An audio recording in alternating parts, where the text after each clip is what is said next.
Hey guys. Great, you can hear me.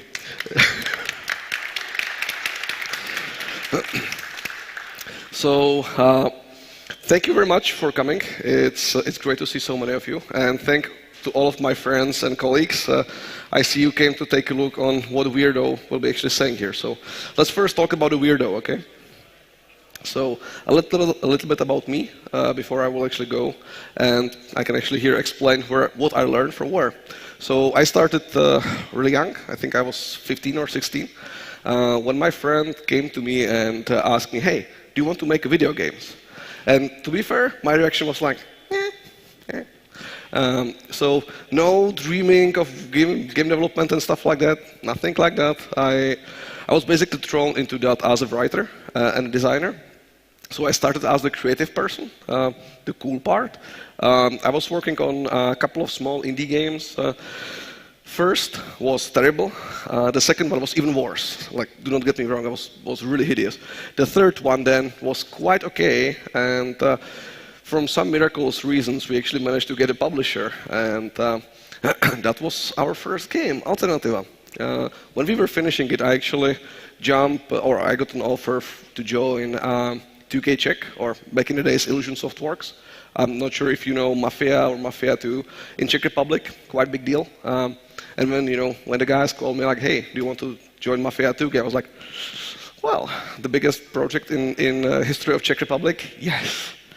So yeah, I jumped on Mafia 2 and I started as a designer for City Quest, and then actually I continue as a lead of a technical design, jumping, covers, so on. And after Mafia, when we were finishing, I started working as the level designer for the DLCs. And then they actually called me to Prague to work on Top Spin 4, my first purely international project. Half of the team was French, half of the team was Czech. A really good game, great team.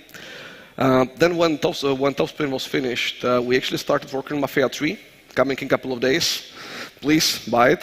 It's going to be definitely a great game. The guys are doing their best to entertain us. But yeah, I actually decided to try to go crazy and go international. So I actually joined a Slovenian team, really tiny, I think 50, roughly. That was working on 2 small games, Expendables 2, the video game, and Narcoterror. Narcoterror is quite good. Expendables was our first game. Do not play it, guys. It's so bad. It's so bad. But on the other hand, we delivered on time and budget.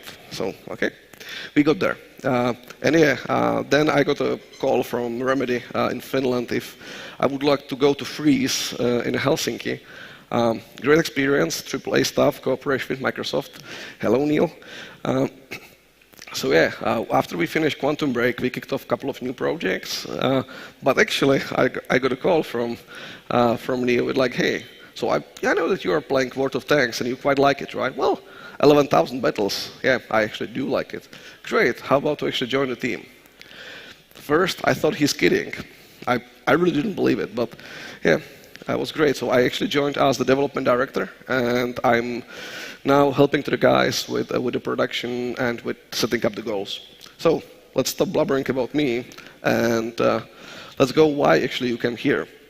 So when guys asked me like, hey, do you want to have a speech in Kiev? I was like, sounds awesome. Like, definitely. With all the faces before, Paul Barnett, you saw Midland, or Chris Taylor yesterday. Great lineup. So they were asking like what I would like to talk about, and I said, well, one thing that I'm really particular is actually leadership. How to lead people, because it's one of the things that if you do wrong, it's really bad. So, yeah, here we go. So first of all, when the guys asked me, why are you doing this? Why are you thinking about this presentation? I said, well, there's a couple of really good reasons behind all of this. So, first of all, if you go on Google and take a look, what's the most common reason for people leaving the company? Surprise, surprise, it's actually bad manager. If you have bad manager, you will not stick around. It's not money, it's not projects, it's not a team. No, it's actually manager. If manager sucks, people will leave. You will get the bastard to beat your life for a week, 2, 3 months, and after half a year, you are done with him, and he will just go. you will find something else. Because, if you are coming to the work with a philosophy of another guy, another day with that guy, it's not gonna work. And bad manager is not only that he is pushing out the people, but don't forget that most commonly, two type of guys are talking about your company the most. A, the guys who actually not approved for joining your company, and then the guys who actually left the company for whatever reason, if you fired them or if they left. And if the guys left because of the bad manager, they will be talking about a company that is actually really bad, that the company is not working. So if you have bad manager, it's crazy because you will start losing people. And if you lose people, you need to hire back. Otherwise, we cannot continue, right? Team is important. Well, hiring is actually quite expensive, and more you are going, more expensive it is. Because as soon as in a country, everyone around knows that you suck as a company, you have bad managers, and they are not able to actually provide good leadership, you will need to start looking outside. And it's not only about relocation or the cost of hiring. Think about cost of hiring from, for example, perspective of programmer. When programmer join, the first, when can he really start actually coding? What's the first moment? It doesn't take a week, it doesn't take two, it takes a couple of months. When somebody else needs to actually prep him, somebody else needs to work on him. So you are losing not only his time, that you are basically paying a person without anything, but at the second side, you are actually paying someone else who needs to help him instead of actually working on your precious feature, working on a game. So the cost is not only the hiring, the relocation. There is a massive cost behind it that is hidden. So please protect your team, because if they will start leaving, you will have massive problem with retention. And last of all, people are talking. People are talking quite happily, and it's not only about blackmailing or blackmouthing the company. No, it's enough if I say what one of my friends, when he asked me, so what is that company doing? I was like, okay, they know what I mean. I didn't say anything. I didn't say anything bad, but the message was obtained. Everyone knows that that's bad company, I'm not joining now. So, and in game development, think about it. How many engineers do we have? Quite many, millions, probably. How many engineers in a render do we have? Probably a little bit less, right?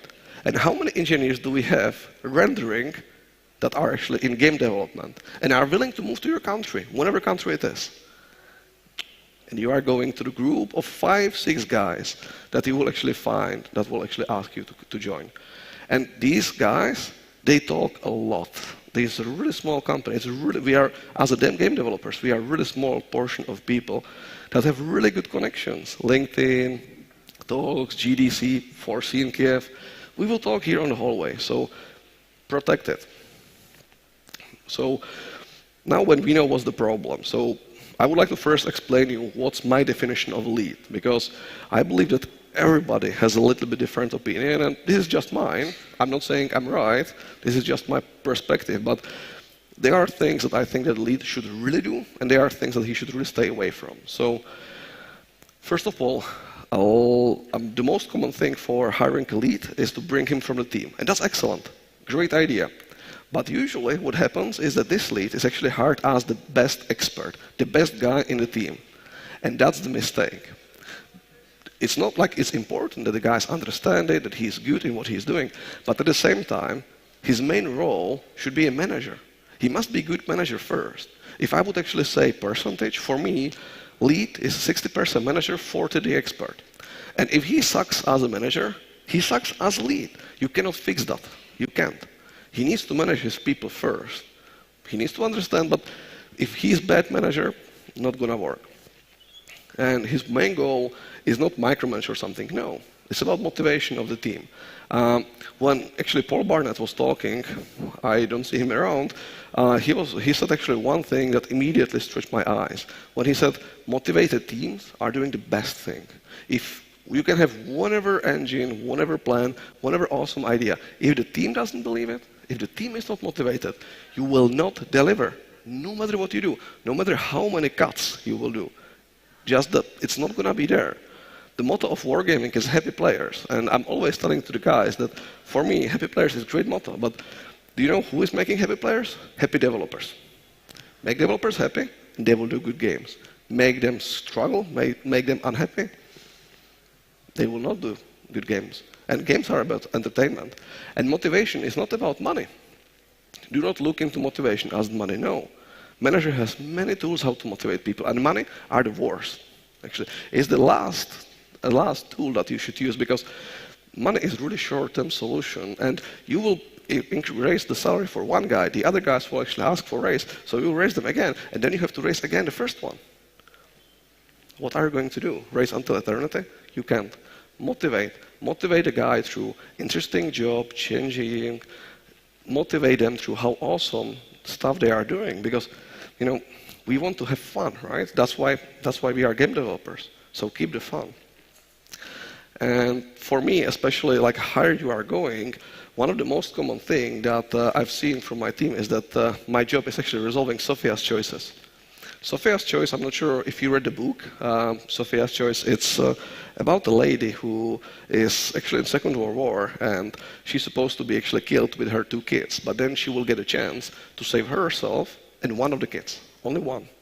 And she needs to do the decision which of the kids she will pick. And that's exactly the type of decisions you will have to do as a lead, how you are getting. People will not come to you with the questions that are simple. No, they will come to you with questions they don't know how to answer to. That's why you are there. You have to answer these questions. And usually, there is no good answer. There is bad or terrible. Pick your choice. And from my experience, what I learned through all the projects we went through, the worst decision is no decision. So rather pick something. Just go for it. If there is no good solution, just pick it. But be ready. Because if you don't know how to choose the one you will be able to live with in the future. Because at the end, you will be the guy who needs to live with that decision. And you will feel that you screw it up. So pick it based on your heart if there is no other way. And you are responsible for the team. As a lead, it's not that actually if something if one of the guys will screw up something, I'm not going to the guys like, no. I will go to his lead, I will take his ass, and I will say, hey, you screw this up. No matter it wasn't him directly, but he's responsible for the team. And that's exactly the moment when the lead needs to be there, take it and say like, yep, we will improve. He's responsible for the people in these moments. And yeah, when the time comes, the lead needs to be the bad guy, no matter what. There will be the moments, bad guy can be anything. The guys at Remedy were always using that I'm the bad guy occasionally. Is the moment when you are doing Sophia's choices about things that you have 2 camps of people who are fighting against one thing, and you will just need to be the bad guy. You will pick the solution that will be the best for the company, best for the project, and occasionally not best for the people. And it will always come. But yeah, so these are the things that lead is for me. So the main thing for me, from the focus perspective, and that are actually really oftenly taken completely wrongly. So first of all, when you are working with your people, set up your career path. Set up their career path. Do not set up yours. It's oftenly mistaken. You need to show to the guys the future. You need to give them the light at the end of the darkness. That's your job. In AAA, is the release of the game.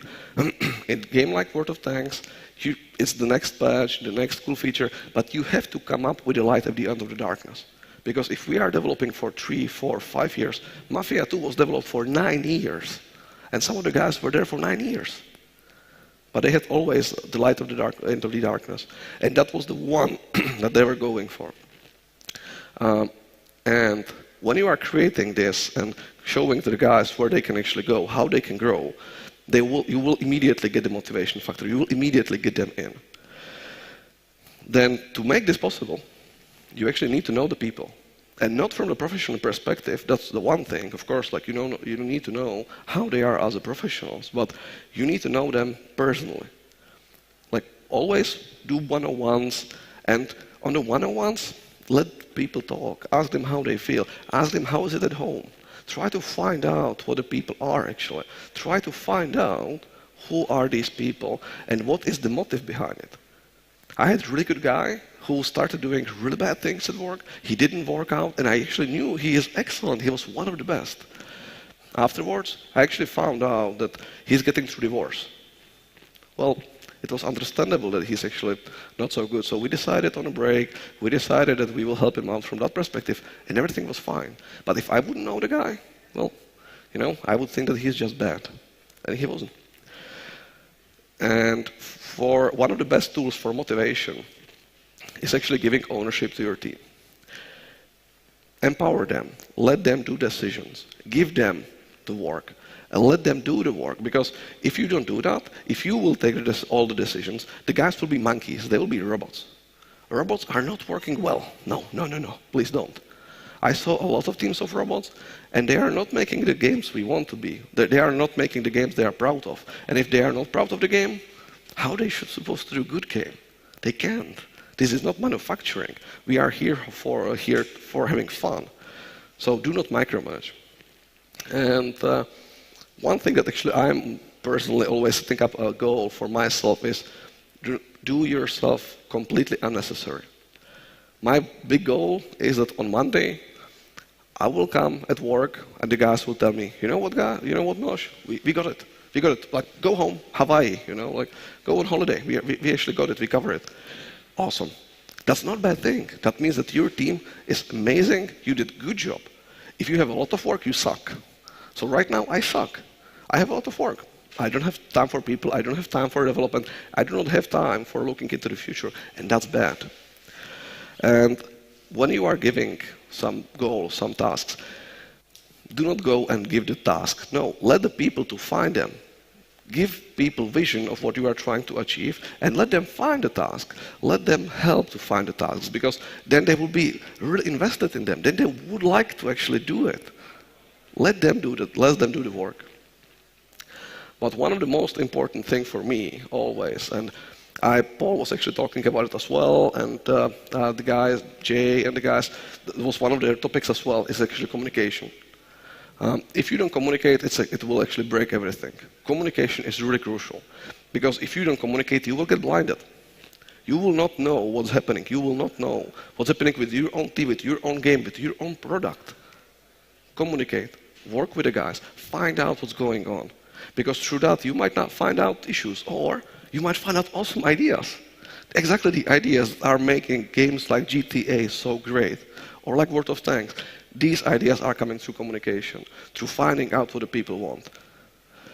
And yeah, for this, to be actually able to, you actually need to use the power of listening. If you don't listen to people, if you'll be just blubbering like me right now here, it's not going to work. Sit down with the person. For me, the one-on-one should be 10% of me blubbering about stuff and 90% of the guys trying to approach me and telling me what they feel, what they see. And by the way, this is great for dating also. Like, girls are really picking up on this one. And never dictate to people. And if you have to, because there are moments when you will have to, explain the reasoning. Explain to the person, why are you doing this? Why is it important? Because, again, if the person knows, like, I know, this is really shitty, sorry, I'm really sorry for you doing this, but here are the reasons why we have to do that, they will get bought in. They will get the feeling, like, okay, I see, well, let's do that. With that, the person will be way more likely to accept it and not leave the room and say like, fuck you, I'm actually not coming back.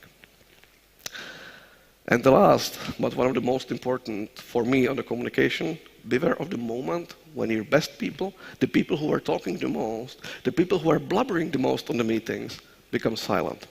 Because if they do, you lost them. And you lost them forever. As soon as the team's starting to get silent and silent and silent, they are losing hope. They do not even bother anymore trying to explain it because, well, they know how it will end. It will end badly for them. So why would they bother? They are already looking for a job, no worries. They are not with you anymore. So beware of that moment. I would like to go now a little bit to the things that when I'm talking with the leads, these things are getting really often forgotten. And some of them are really small, but they are really important, and you should never, definitely never forget about these. So first of all, hire better than you are. The only way for you, especially if you are really high, how to get better is by hiring a person who is way better than you. Because then you can actually learn something from the person. That's awesome. That's amazing. It actually helps you. And as we said before, build career path of your people. So that guy will hopefully become soon you, and you will have actually time and space to grow, right? Because if you don't have any replacement, if you have no one who can actually take it from you, you cannot hire, you cannot grow. You can't. So hire better for you. And never hire for lack of weaknesses. It's one of the most common mistakes that even I've done actually. When I was hiring people at the beginning, I hired mellow guys that were, he's good, he's okay. Well, he doesn't have anything bad. Like he will be a good guy. No, what I want is a guy who has the superpower. You know, like when I will look into the guys, like, yeah. He is great. He is great in this and that. Yeah, well, he sucks in this. True, true. On the other hand, then you build a team around the strengths and not around the weaknesses. It's really important. And guys were actually talking about it when they were talking about the one team. This is really important. Everyone has a weakness. Everyone. So hire the guys who are having the superpowers, because then you can build a company on it. You can build a game on it. And trust your people. If you don't trust them, what's the reason to have them in the team for the first place? You don't trust your people, they will most likely not trust you. So is there really a reason? I don't think so. Just either there's actually a mistake in him or in you, or most likely in both of you. So trust them. But of course, verify. If you don't verify, you cannot trust, right? So keep these in a synchronization. Keep these in equality, because if you don't, you will lose the trust. And work on improvements. And never stop. Never stop on a million years. I don't want ever heard, I have never been in a place that was perfect. I have never worked on a game that was perfect. Take a look on GTA or Skyrim or whatever, World of Tanks. The game is not perfect. There's lots of space for improvement. So let's improve, let's continue, let's push, let's move it. That's exactly why the game development, if you take a look, when Paul Barnett was talking about the game that he likes the most, I have no idea, I've never seen that, from 1980, 8 pixel, like some pixels, 8-bit systems. Now, like we have actually even watches that are stronger and more powerful than the machine that he was using.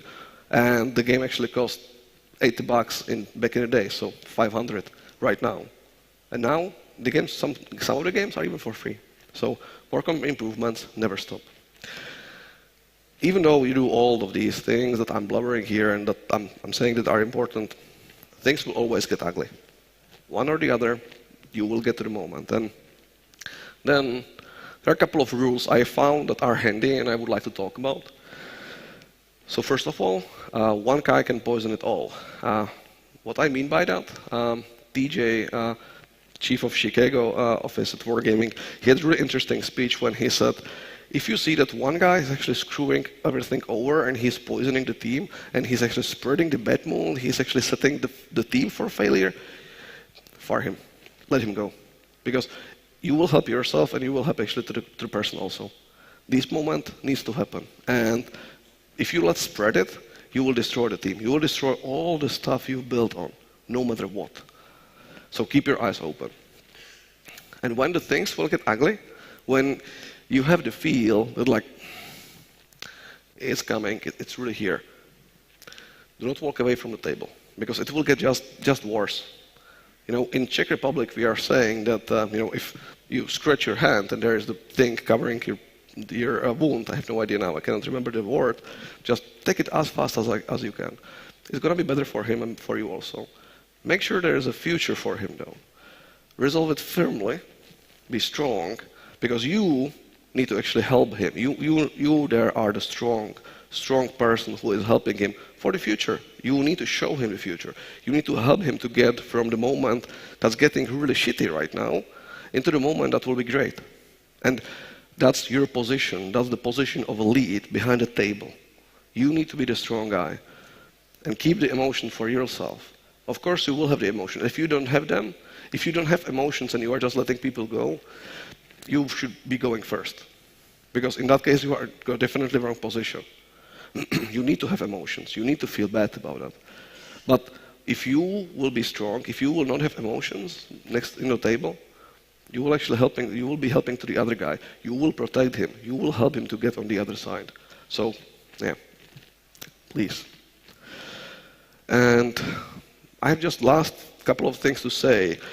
These are really tiny, and I spoke about some of them, but I just want to mention it once again because these small things might actually really save your team. They might save the ass of yourself when you're actually in the field fighting on a project. So first of all, my personal favorite, build around seniors, bet on juniors. So you need to have in your team 1, 2, 3, 10, depending on the size of the team, senior guys that will be actually driving it forward. You know, the experts, the great guys, the visionaries that can actually do all the hardest stuff. But you should have a couple of young guys, young blood.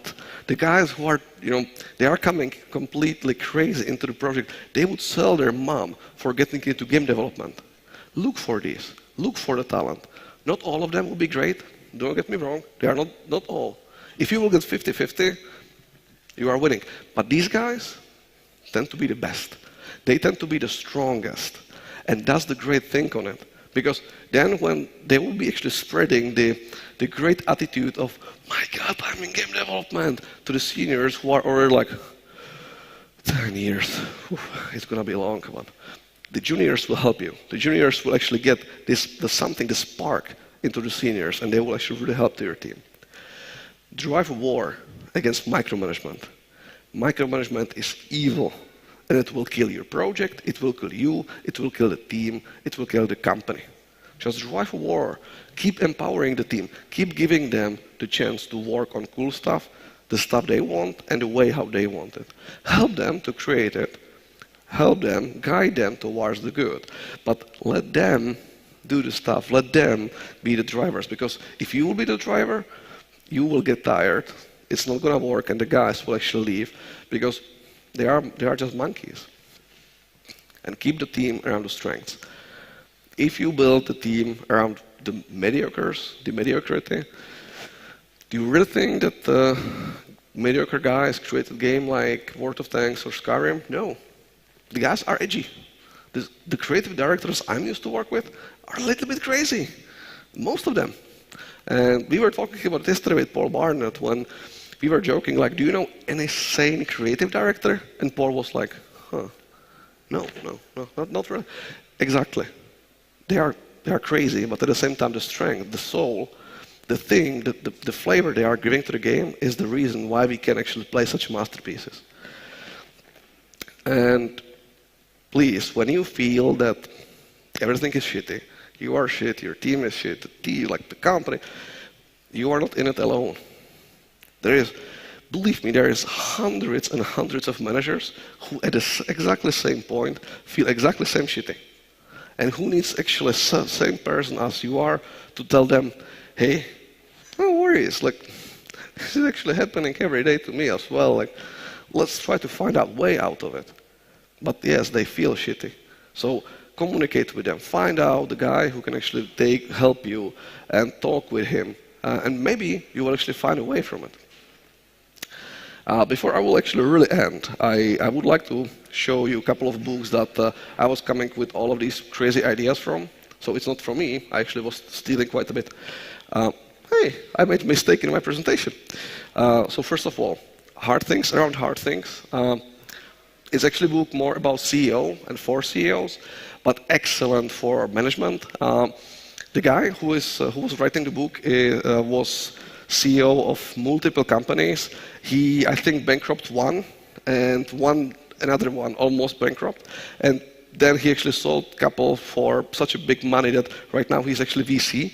So he gives a damn about about the stuff, and he's actually talking really openly about all the failures. So he's focusing exactly on the stuff you want to hear, I want to hear. How he managed to get from the bad things to the good things. Really good book. Then Getting Out of the Box. I was joking when people are asking me what the book is about. It's basically a sociology for dummies. It's explaining how interaction between people can be affected by their emotions, and no way around it. Like, if you feel that someone is an idiot, he will get it. You can try to be nice, you can try to smile, you can try to bullshit him around. He will get the mood that that guy thinks about me that I'm an idiot. And you need to actually somewhat set up your brain a different way. So this book actually can help you. And one of the really good ones for managers is a Strength Finder 2.0. I hate assessments. Sorry, our HR and thanks God all guys not here. So HR is my HR business partner at Wargaming. She is really into assessment. I don't believe it much. But Strength Finder actually works. It's actually a really good book. And you will go through a couple of tests. It's in Russian. I think it's in Ukrainian also. I'm not sure. But you can actually do the assessments at least in Russian or English. And at the end, it will actually show you how you are, who you are. And funnily enough, when I finished the assessment, I was like, Jesus Christ, this works. It was exactly the points that I know where I'm actually strong and at the same time where I'm super weak. And the great thing about the book is that it's actually talking about how to use your strengths and how to overcome some of the weaknesses. So when I actually did the assessment and I read all the kryptonite that's actually showing about me, I have never shown this to my wife, because otherwise she would know exactly what she should do against me. So these are from the management part, or like people management. There are 2 more books I would love to talk about, but they are a little bit out. So first of all, The Goal. Awesome book about project management, so the boring people like me, or Misha here, we love it. It's a really good book. But at the same time, it's actually talking about how to rebuild your team and how to innovate with your team. So definitely something that you can take a look. It's like that thick, so it's quite a bit of reading. On the other hand, it's really easy to read. And the last one of my favorite books, and I still even haven't finished it, is actually Diplomacy from Kissinger.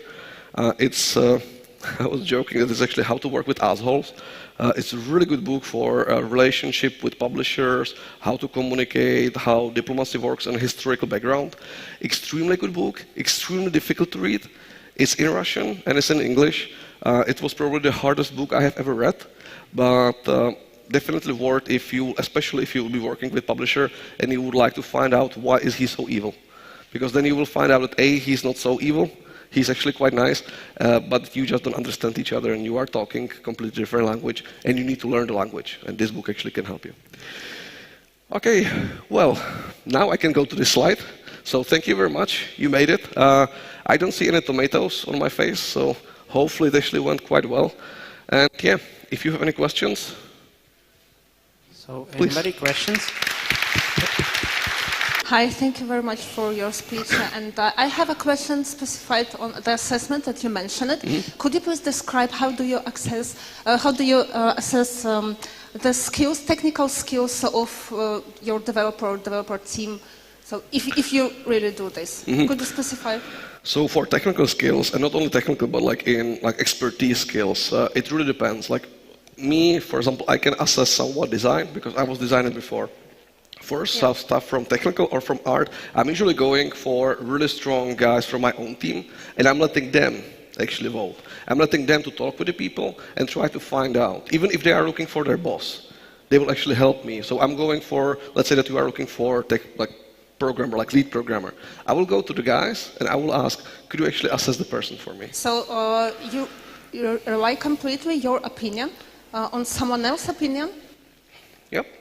So from the technical standpoint, yes, because I'm not the best programmer. I know something. I'm the worst person to judge art because my artistic skills are -5, something like that. So yes, from the perspective of the expertise, I'm going to these. From the expertise of people management, how they will actually fit into the team, what's actually most important for me, I'm actually getting feedback from all the guys, and even if one guy will say like, hey, red flag, I think this guy will not fit into our team, it's actually bad. It's really bad.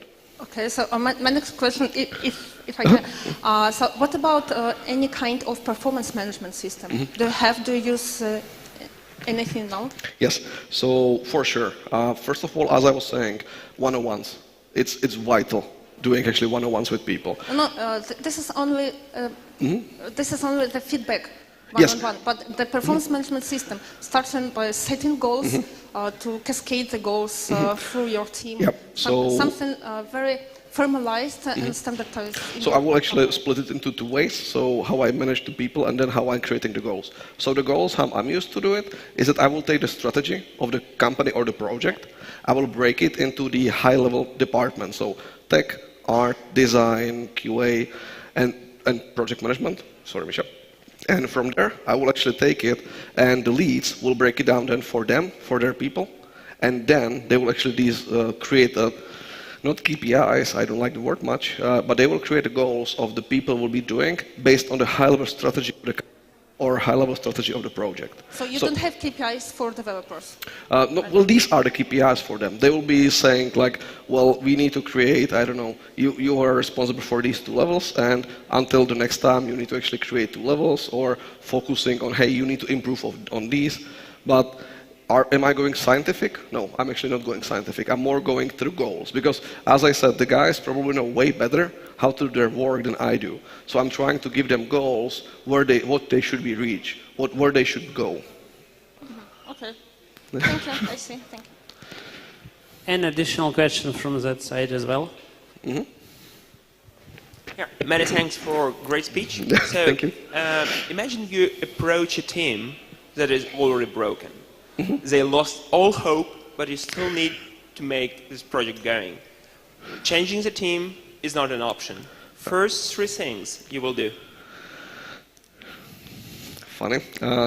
It's a destiny of a lot of leads. First, I will talk with the people, and by talking to the people, I don't mean the leads. I actually want to talk with the guys down, because usually the leads will give you one idea, but then go to talk with the guys down. Then I will actually sit with all the leads and I will ask them what do you think is wrong and how should we actually fix it. And the third, I will look into what will be the light at the end of the darkness for the team. Create something that the team can, a really small thing. I read actually a book from one SEAL soldier from Army who was going through the Hell's Week, crazy week when like they're trying to break the person. And he was saying that if he would be thinking on, my God, I have a week of hell ahead of me, it would immediately break him and he would leave. But what he did was that he set up small goals for himself. Let's make it to the next dinner. Let's make it to the next lunch. And let's make it to the next breakfast. By this, he actually lower the amount of craziness, and he was able to do, and through these small victories, you can actually turn it around.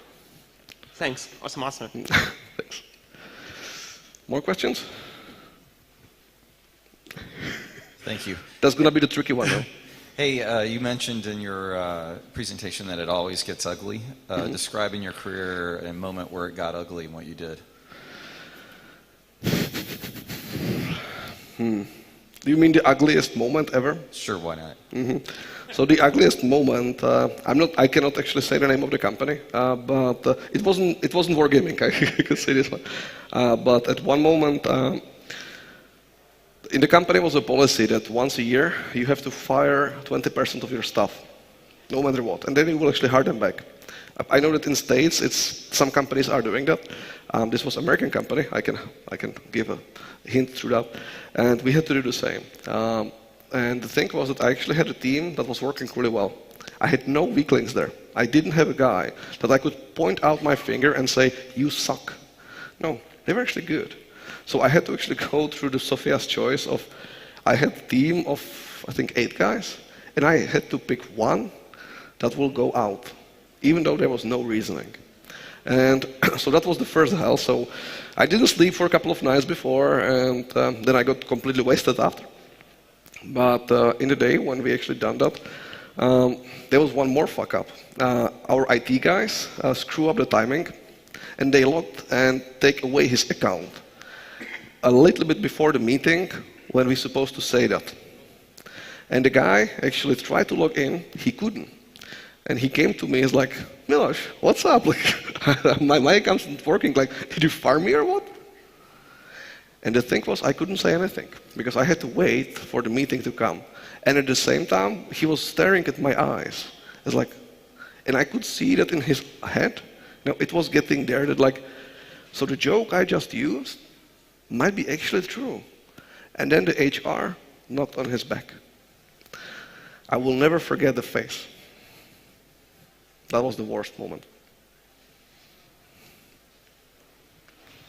So yeah, things could get ugly. And they will. Any more questions? Guys? So if there are no, so... Hey Miloš, how do you treat guys who do not play games in their free time, who are not from game development, but they got there, the software guys, without any new ideas, even they have no roles for those ideas? So from my perspective, it really depends on the type of role. So if it's programmer, I probably can live with that. If it's artist, I actually know a lot of artists who are not playing games, but they still like to make art. For designers, that's no go. In case the designer doesn't play a game, if I don't believe into designer who is not a gamer, I don't think it can exist. I think that person is a myth. So for designers, either he loves the games, either he is passionate and he still has the fire in the body, what Paul Barnett was talking about, or he doesn't. So if he doesn't, I will try to help him. We will try to work on, is there some, like, let's play together, even create gathering. We were doing play sessions every Friday with my team, trying to play our game and then actually some other games to actually see something else, get it to the company, so at least he can actually see it in a company. But if he doesn't care even there, if he really gives a damn about games and he's still designer, I don't think it's gonna work. Do you think all your team should play the game they do? I think they should see it, yes. So I think it's really important for them to see what they are doing. And you should find a way how to somewhat force it without forcing it, if you know what I mean. Like Friday afternoon play sessions or once a while presentation when you show all the cool stuff and let them touch it a little bit. Not everyone will do it, but if you at least approach them this way and show them how awesome project you are doing, because it's important for them to see, especially for artists or programmers, it tends to be like they are just hammering the small area in the corner like this, they don't see the awesome team. You need to actually break that and like turn them around as like, hey, look, do you see it? It's awesome.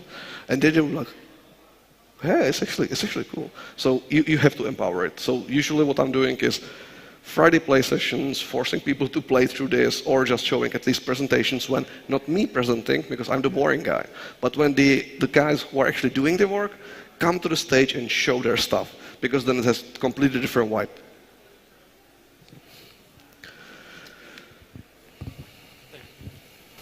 Do you use some metrics to measure the effectiveness of your developers, and how do you handle situation when it gets low? Well, that's actually a really good question here, actually, for Misha again. So I was project manager before, so I was actually measuring it. Yes, I think you have to. There should be a plan that will actually help you, and the plan should be something that the team will actually buy in. I was many times in a moment when the plan was, coming from above, and like, hey, so you have 3 weeks for making the level. Well, I need the 6 weeks. You have 3 weeks. I can do it in 5, but I cannot do it in 3. You have 3 weeks. If you set up a person for a failure, and if he actually doesn't feel about it, like if he doesn't feel as a part of the plan, it ends. So bring the people, let them together with you or together with the project manager create a plan that is sane, and then hold them on that plan. And you can actually come to them as like, hey dude, you sign up for it. So what are we doing? There will be bad things. There actually, and you should count with that. Like 20% here and there is, of course, happening. But in case that you see that a person is always late and his estimates are always wrong, and you see that others are actually way faster with the same, roughly same amount of work, then you have the metric and you know that there is something going on in there. And as I said, it doesn't mean that he's bad. There might be some other reason. And your job as a lead is actually find out what's the reason. Is the reason that he doesn't care? Is the reason that he sucks? Or is the reason that there is something bubbling in the mind, for example? It might be. Maybe some last question? Somebody? Yes? So Thank you for the presentation. Thank you very much, guys.